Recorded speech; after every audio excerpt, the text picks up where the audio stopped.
नमस्कार. भगवद्गीता भावार्थ मालिकेमध्ये आपलं स्वागत आहे. आज आपण अध्याय 5 सुरुवात करत आहोत. अध्याय 5 मधील 1 ते 5 श्लोक आज आपण पाहणार आहोत.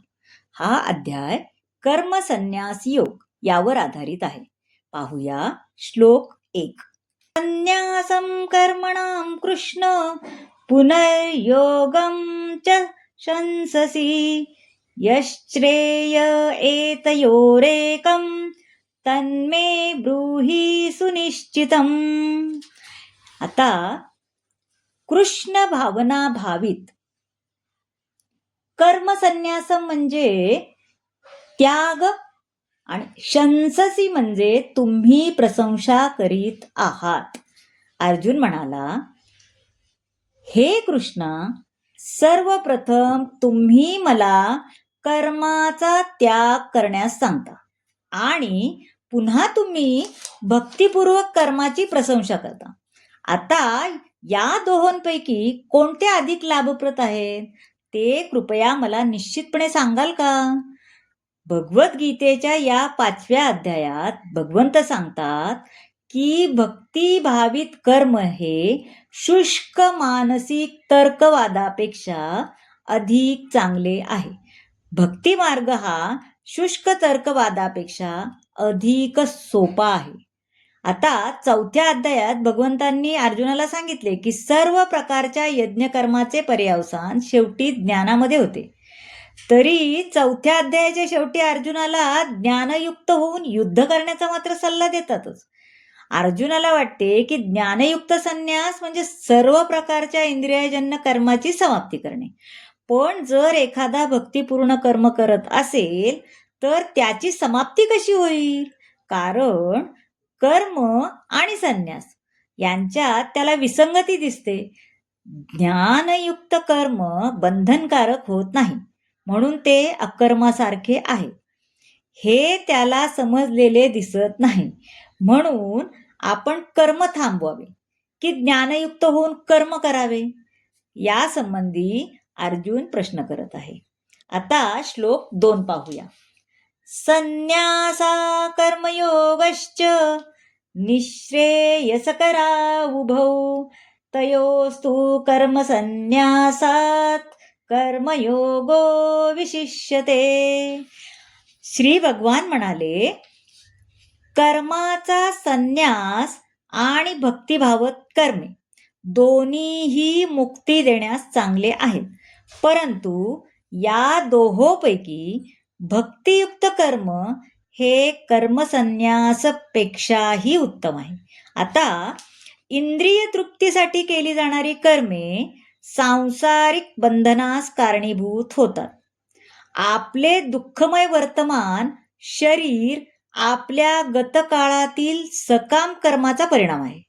म्हणून इंद्रिय तृप्तीसाठी कर्म करणे योग्य नाही. जोपर्यंत मनुष्य आपल्या मूळ स्वरूपाबद्दल जिज्ञासा करत नाही तोपर्यंत जीवन असफल समजले जाते. जोपर्यंत त्याचे हृदय शुद्ध होत नाही तोपर्यंत त्याला फलाच्या आशेनेच कर्म करावे लागते. परंतु कृष्ण भावना भावित कर्म हे मनुष्याला आपोआपच सकाम कर्माच्या परिणामापासून मुक्त होण्यासाठी सहाय्य करते, जेणेकरून त्याला पुन्हा भौतिक स्तरावर काम करावे लागत नाही. म्हणून कृष्ण भावना भावित कर्म हे कर्मसन्यासापेक्षा श्रेष्ठ आहे. आता श्लोक 3 पाहूया. ज्ञेयस्स नित्यसन्न्यासी यो न द्वेष्टी च न कांक्षती निर्द्वंद्वो हि महाबाहो सुखम बंधात प्रमुच्यते. आता द्वेष्टी म्हणजे तिरस्कार किंवा द्वेष करतो. प्रमुच्यते म्हणजे पूर्णपणे मुक्त होतो. हे महाबाहो अर्जुन, जो द्वेष करीत नाही तसेच आपल्या कर्मफलाची आकांक्षा करीत नाही तो नेहमी संन्यासीच असल्याचे जाणावे. सर्व प्रकारच्या द्वंद्वातून मुक्त असणारा असा मनुष्य सहजपणे भौतिक बंधन पार करतो आणि पूर्णपणे मुक्त होतो. तर भगवंताच्या दिव्य प्रेममयी सेवेमध्ये समर्पित असा हा संन्यासी परिपूर्ण ज्ञानी आहे, कारण त्याला श्रीकृष्ण संबंधित आपल्या मूळ स्वरूपात परिस्थितीचे ज्ञान झालेले आहे. तो पूर्णपणे जाणतो की श्रीकृष्ण पूर्ण आहेत आणि आपण त्याचे अंश आहोत. श्रीकृष्णाची एकरूप होण्याची संकल्पना ही चुकीची आहे बरं, कारण अंश हा मूळ स्वरूपात परिस्थितीचे ज्ञान झालेले आहे.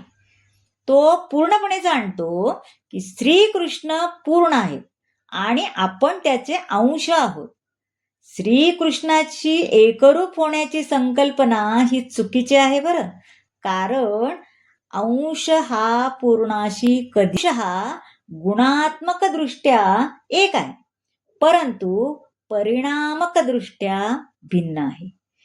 हे ज्ञान योग्य आणि दिव्य आहे, कारण अशा ज्ञानामुळे आकांक्षा आणि शोक करण्यायोग्य काहीच कारण नसल्याने जीव स्वतःमध्येच पूर्णत्व प्राप्त करतो, कारण त्याच्या मनात काहीच द्वंद्व नसते, कारण तो जे जे काही करतो ते फक्त कृष्ण प्रीत्यर्थ. सांख्ययोगो पृथक् बाला प्रवदन्ति न पंडिता एकमप्यास्थितः सम्यक् भूम्यक् सम्यक उभयो विंदते फलम. आता पाहूया. केवळ अज्ञानी लोकच भक्तियोग, कर्मयोग हा भौतिक जगताचा विश्लेषणात्मक अध्ययनापासून सांख्ययोग भिन्न आहे असे म्हणतात. जे लोक ज्ञानी आहेत ते म्हणतात की या दोन्ही मार्गापैकी कोणत्याही एका मार्गाचे चांगल्या रीतीने जो अनुसरण करतो त्याला दोन्ही मार्गाचे फळ मिळते. आता भगवत भक्ती म्हणजेच परमात्म्याची सेवा. एका प्रक्रियेमध्ये वृक्षाच्या मुळाचा शोध घेतला जातो, तर दुसऱ्या प्रक्रियेमध्ये मुळाला पाणी घातले जाते. म्हणजे जो परिपूर्ण ज्ञानाने युक्त होऊन भगवत सेवेमध्ये संलग्न होतो, त्यामुळे दोन्ही प्रक्रियांमध्ये खरं तर फरक नाहीये, कारण दोन्हीचं ध्येय श्री विष्णूच आहे ना. ज्यांना हे ज्ञान नाही ते म्हणतात सांख्य आणि कर्मयोगाचे ध्येय एक नाही, परंतु जो ज्ञानी आहे तो या दोन प्रक्रियांचे ध्येय एकच असल्याचे जाणतो. आता श्लोक 5 पाहूया. यत्सांगके प्राप्यते स्थानम तद्योगैरपि गम्यते एकं सांख्यंच योगंच यः पश्यति स पश्यति. आता सांख्य म्हणजे ज्ञानाद्वारे, प्राप्यते म्हणजे प्राप्त होणे. जो जाणतो की सांख्य योगाद्वारे प्राप्त होणारे स्थान भगवत गीतेद्वारेही प्राप्त होऊ शकते, आणि म्हणून जो सांख्य योग आणि भक्ती योगाला समान रूपामध्ये पाहतो तोच यथार्थपणे पाहणार आहोत. सांख्य तत्वज्ञानाद्वारे मनुष्य या निर्णयाप्रती येतो की जीव हा भौतिक जगताचा अंश नसून परमात्म्याचा अंश आहे, म्हणून आत्म्याला भौतिक जगाशी काहीही कर्तव्य नाही. त्याची कर्मेही परमात्म्याशी संबंधित असली पाहिजेत. सांख्ययोग हा पहिल्या प्रक्रियेमध्ये मनुष्याने भौतिक जगतापासून अनासक्त झाले पाहिजे, आणि भक्तियोग प्रक्रियेमध्ये कृष्ण भावना भावित कर्मामध्ये आसक्त झाले पाहिजे. वास्तविक एकामध्ये आसक्ती आणि दुसऱ्यामध्ये अनासक्ती, ह्या दोन्ही दिसल्या तरी दोन्ही प्रक्रिया सारख्याच आहेत. कारण प्रकृतीपासून अनासक्ती आणि श्रीकृष्णांप्रती आसक्ती या दोन्ही गोष्टी एकच आहेत की, हो की नाही? तर मंडळी, कसा वाटला आजचा भाग? आवडला असेल तर लाईक करा, शेअर करा, सबस्क्राईब करा आणि कमेंट नक्की करा. धन्यवाद.